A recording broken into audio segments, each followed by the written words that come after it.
Intego ya kane, waremewe gukorera Imana. Twe turabagaragu b'Imana gusa, buri wese muri twe akora umurimo Imana yamuhaye gukora. Jye nateye imbuto, Apolo arazuhira, ariko Imana niyo yazikujije. Abakorinto ba mbere, igice cya 3, umurongo wa 5 kugeza ku wa 6. Umunsi wa 29. Kwemera umurimo wawe. Imana ubwayo niyo yatugize ibyo turi byo, kandi duha ubuzima bushya muri Kristo Yesu, kandi kera kose yaragambiriye ko tuzamara iyo minsi yo kubaho kwacu dufasha abandi. Abefeso igice cya 2, umurongo wa 10.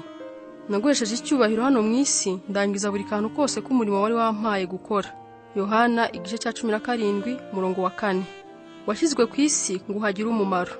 Ntabwo waremwe kuba ku isi ngo urye ibyo uhasanze gusa, ngo urye, uhumeke, nurangiza ufate umwanya uture. Imana yakuremye ishaka kugira umumaro mu minsi yose yo kubaho kwawe. Hari ibitabo byinshi byanditswe bakubwira uburyo ushobora kwakira iby'ubuzima buguha ntihagire ikigucika, ariko ubundi ibyo si by'Imana yakuremeye. Waremeye kugira icyo wongera ku buzima aho guhora ushaka icyo ubukuramo. Imana yaraguhaye, shaka ko ugira icyo nawe witura. Iyo niyo ntego ya kane y'Imana ku buzima bwawe, yitwa umurimo wawe cyangwa umumaro wawe. Ahasigaye Bibiliya iduha ibisobanuro byose bikenewe. Waremewe gukorera Imana. Bibiliya iravuga ngo Imana yaturemeye imirimo myiza yo yiteguriye kera ngo tuyigenderemo. Iyo mirimo myiza niwo murimo wawe. Igihe cyose ugiriye abandi akamaro mu buryo bumwe cyangwa ubundi, ubukoreye Imana, ukaba usohoje imwe mu ntego z'ubuzima bwawe. Mu bice bibiri bikurikira urasoma uburyo Imana yakubumbye yitonze kugira ngo uzasohoze uwo mugambi. Iby'Imana yabwiye Yeremiya nawe nibyo ikubwira ngo nagutoranije ntarakuremera mu nda ya nyoko. Mbere y'uko uvuka nagutoranirije umurimo wihariye. Washyizwe kuri iyi si kubw'umurimo wihariye. Wakijijwe kugira ngo ukorere Imana. Bibiliya iravuga ngo niyo yadukijije kandi duhamagarira umurimo wayo wera, atari uko twari tubikwiriye, ahubwo ari uko yari yarabigambiriye ubwayo. Imana yaragucunguye kugira ngo ushobore gukora umurimo wayo wera. Ufite umwanya mu bwami bw'Imana, ufitemo umugambi, ufitemo uruhare, ufitemo umurimo ugomba gusohoza. Ibyo biha ubuzima bwawe icyerekezo n'agaciro kenshi. Byasabye Yesu gutanga ubuzima bwe kugira ngo agucungure. Bibiliya ihora bitwibutsa ngo Imana yabaguze igiciro cyinshi. Nuko rero mukoresha imibiri yanyu ngo mwubahishe Imana. Ntabwo dukorera Imana twigura cyangwa kwera ubwoba cyangwa kuko ari itegeko. Tubikora kubw'umunezero n'ishimwe ryinshi kubw'ibyo yadukoreye. Ubuzima bwacu niyo tubukesha. Kubw'agakiza ibyaha byacu bya kera byarababariwe, imibereho yacu ya none yabonye agaciro, kandi n'ejo hazaza twategerezana ibyiringiro. Kubw'izo nyungu zingana zityo, Pawulo arandika ati: kubw'imbabazi z'Imana mutange imibiri yanyu ibi bitambo bizima byera byo kuyikorera. Intumwa Yohana yigishije ko gukorera abandi mu rukundo ari ikimenyetso cy'uko twakijijwe. Yagize ati: urukundo dukunda bene data rwerekana ko twavuye mu rupfu tukagera mu bugingo. Niba ntagira urukundo rukunda abandi, sinifuze kubagirira akamaro, ahubwo ngahora mpangayikishijwe n'inyungu zanjye gusa. Nagombye kwibaza niba Kristo ari mu buzima bwanjye koko. Umutima ukijijwe urangwa no gushaka gukorera abandi. Irindi jambo ryerekana gukorera Imana ariko ryumvikana nabi kenshi ni ijambo umurimo w'Imana. Abantu benshi iyo bumvise umurimo w'Imana bahita batekereza abapastori, abapadiri n'abandi batungwa n'uwo murimo, ariko ubundi Imana yivuga ko buri muntu wese winjiye mu muryango wayo ahinduka umukozi wayo. Muri Bibiliya ijambo umugaragu n'umukozi w'Imana bikoreshwa kimwe, nk'uko gukorera abandi no gukorera Imana bivuga kimwe. Niba uri umukristo ubwo uri umukozi w'Imana, kandi iyo ukorera abandi ubwo urimo gukorera Imana. Igihe nyirabukwe wa Petero wari urwaye ubuganga yakizwaga na Yesu, ako kanya yarahagurutse atangira guhereza Yesu. Kubw'iyo mpano nshya yari ahawe yo kuba muzima. Icyo natwe nicyo dukwiye gukora. Dukizwa indwara kugira ngo dushobore gufasha abandi. Duherwa umugisha ngo tubere abandi umugisha. Dukizwa kugira ngo dushobore kugira umumaro, si kugira ngo twicare aho dutegereje kujya mu ijuru.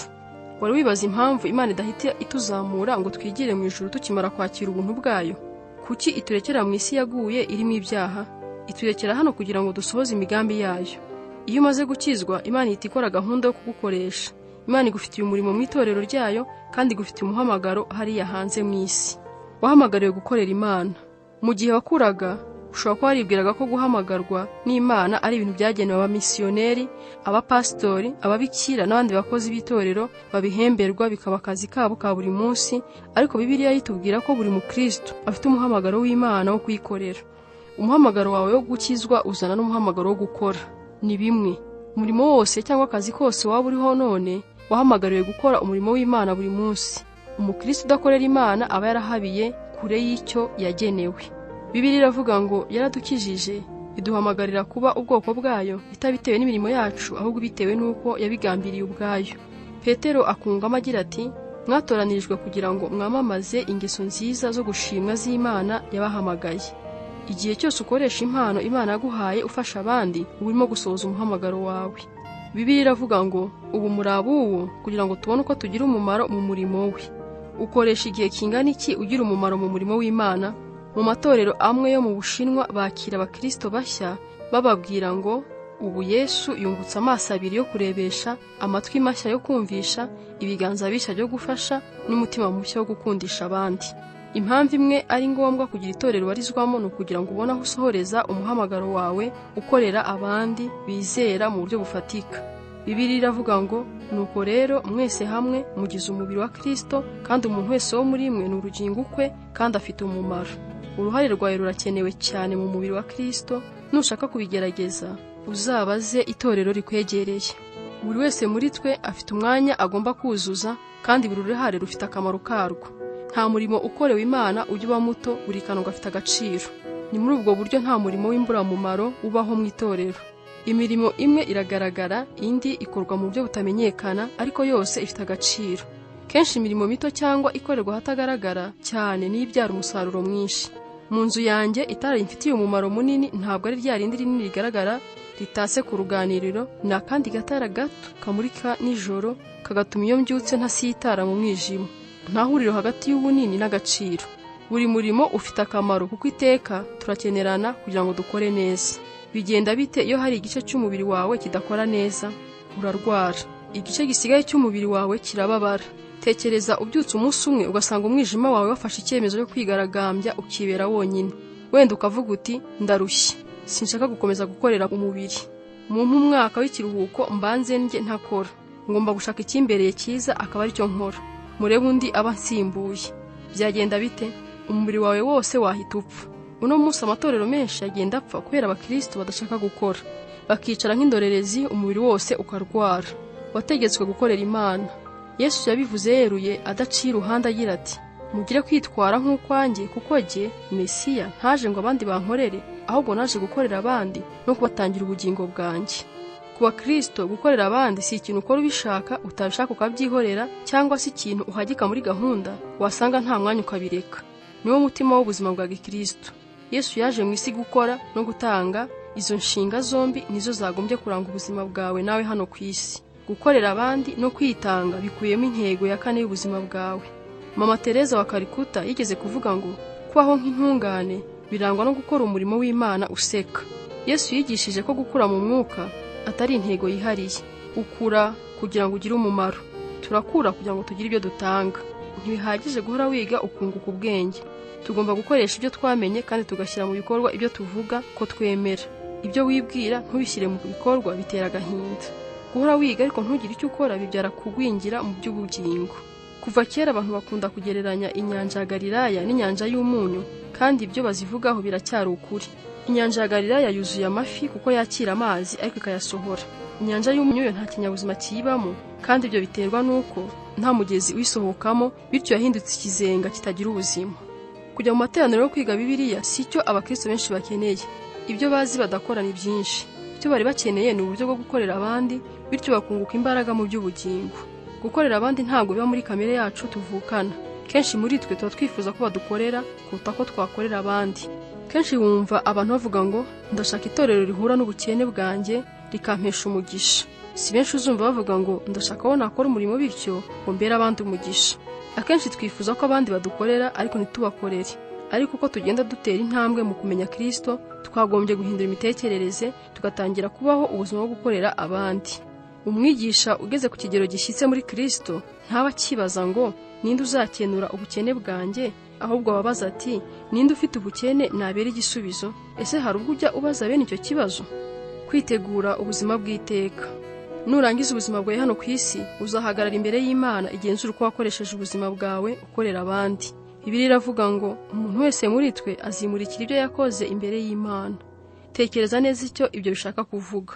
umunsi umwe Imana izagereranya igihe n'imbaraga twakoresheje twikorera n'ibyo twakoresheje dukorera abandi. Icyo gihe ibisobanuro byose bivuga impamvu twirebagaho twenyine nta gaciro bizaba bifite, nko kuvuga ngo nahoranaga akazi kenshi, cyangwa ngo nari mfite iyanjye mishinga, cyangwa ngo nari mpugiye mu kazi navayo nkajya kwidagadura ubundi nkategura uko nzabaho ngiye mu kiruhuko cy'izabukuru.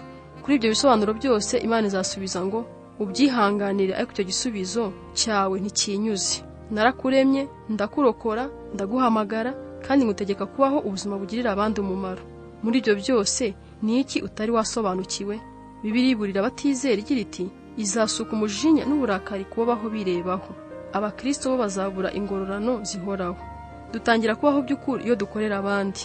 Yesu yaravuze ati nukomeza gushaka gukiza ubuzima bwawe uzabubura. Abemera gutanga ubuzima bwabo ku bwanjye no ku bw'ubutumwa bwiza nibo bazahishurirwa kubaho by'ukuri icyo ari cyo. Iri hame ni iry'ingenzi cyane ku buryo Bibiliya rigaruka inshuro 5 zose mu butumwa bwiza. Niba udakorera abandi uriho gusa, kuko ubundi intego y'ubuzima nyakuri ni ugukorera abandi. Imana ishaka ko wiga gukunda no gukorera abandi utishakira inyungu bwite. Gukorera abandi no kugira agaciro. Uko byamera kose hari icyo weguriye ubuzima bwawe. Ese ni iki? Ni akazi, imikino, kwidagadura, kwishakira icyubahiro cyangwa ubukire? Muri ibi byose nta na kimwe gifite agaciro gahoraho. Gukorera abandi niyo nzira yo kugira agaciro nyakuri. Iyo dutangiye gukorera abandi nimwe duhishurirwa agaciro k'ubuzima bwacu. Bibiliya iravuga ngo buri wese muri twe agira agaciro n'umurimo iyo yemeye kuba urugingo rw'umubiri we, Kristo. Uko buri wese asohoza inshingano ye mu muryango w'Imana niko ubuzima bwe bugira agaciro k'iteka. Pawulo yagize ati ndagira ngo mutekereze uburyo ibi byose bibaha agaciro gasumbyeho kubwo kwibuka umubiri mubereye ingingo. Imana ishaka kugukoresha kugira ngo ihindure ibintu ku isi. Ishaka gukorera muri wowe. Igifite agaciro si umubare w'iminsi uzarama, ahubwo n'icyo uzayikoramo. Igifite agaciro si igihe uzabaho, ahubwo n'uburyo uzabaho. Niba nta murimo ukorera abandi cyangwa ukorera Imana, nihe mpamvu wagiye utanga nk'urwitwazo? Aburahamu yari ashaje, Yakobo yari abuze icyizere, Leya ntiyari afite uburanga, Yosefu baramugambaniye, Mose yaradidimangaga, Gideyoni yari umukene, Samusoni ntiyari azi kwifata, Rahabu yari indaya, Dawidi yarasambanye kandi arangije agira ibibazo by'uburyo bwose mu muryango we. Eliya yisabiye Imana kumwica, Yeremiya yahoraga mu maganya, Yona yanze kumvira, Nawomi yari umupfakazi, Yohana Umubatiza yari afite imyitwarire idasanzwe, Petero yarahubukaga kandi akarakara, Marita yarahangayikaga, Umusamariyakazi yari yarashatse abagabo benshi, Zakayo yaryaga ruswa abantu bose bakamwanga, Toma yarashidikanyaga, Pawulo yari afite ibibazo by'uburwayi, Timoteyo we yagiraga ubwoba. Ibyo byose bikwereka intege nke z'abantu batandukanye, nyamara abo bose Imana yarabakoresheje mu murimo wayo. Nawe izagukoresha nuhagarika gushaka impamvu zo kudakora. Gutekereza ku ntego y'ubuzima bwanjye. Ingingo yo kuzirikana. Gukorera abandi si amahitamo. Umurongo wo gufata mu mutwe.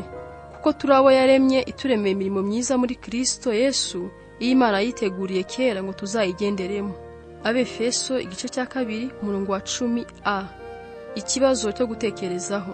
Ni iki kimfata kikambuza kwitaba ijwi ry'Imana rimpamagarira kuyikorera?